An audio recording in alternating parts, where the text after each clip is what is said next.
जय जगन्नाथ सांग मैंने आमे आज तैयारी करबा कंचा आंब आचार। मु आम बाड़ी 2 किलो आंब तोड़ी नहीं आई। प्रथमे आंब को धोईदेवा, धोई सारा पर आंब को कपड़ा साहाय्य पोछीदेवा। एबे चलतु आंब सबू काटी नेबा। एही बड़ी भाबरे प्रथमे 2 फाड़ करि नेबे। एहा परे छोट छोट पीस करी काटी नेबे।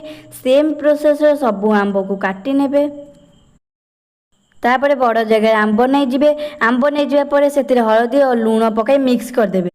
तापर गोटे दिन पई घोड़े रखिबे। एबे आंब हळदी लूण भिजी सारितबो। तापर आंब को छानी देबे। गोटे दिन पई आंब को सुकेई देबे। एमिति गोटा करे आंब को खेई नेबे। मने रखिथिबे आंबर चोपा को तळ आडू रखिबे, नहेले बहुत सुखी जिवो और कळा पड़ जिवो। देखंतु आंब सुखी जाईछि। एबे चलंतु आचार करिबा। तापर कढ़ई रे मेथी, पानमुदुरी, जीरा, कला जीरा और सोरिष पकाई हल्का भाजी दियंतु।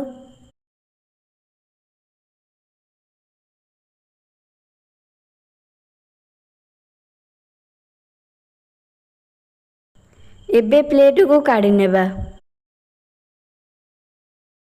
एपटे कढ़ई रे 750 ग्राम गुड़ पकाई मेल्ट हेबा को छाड़ी दियो।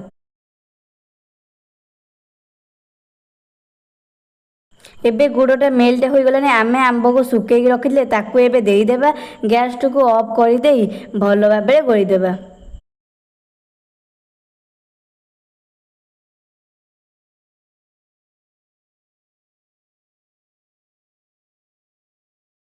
गोली सारा पर हळदी और लंका चूना पकाई मिसेई नेबा।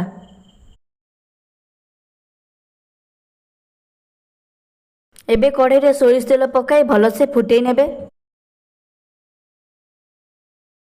एबे तेल ठंडा हेबा को छाड़ी दियो।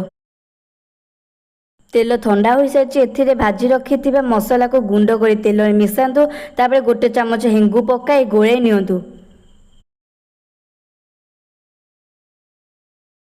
एथिरे आंब पकाई मिसेई दियंतु। प्रस्तुत हो गला आमर आंब आचार। आम वीडियोटी भल लगे लाइक शेयर कमेंट करंतु एवं आम चैनल को सब्सक्राइब करिया को भूलंतु नहीं। आचार को स्टोर करने को हेले प्लास्टिक अपेक्षा मु काच जार को नहीं जाइछि। आचार तेल कम थिबारु मु गरम करी तेल देली। रहिली जय जगन्नाथ।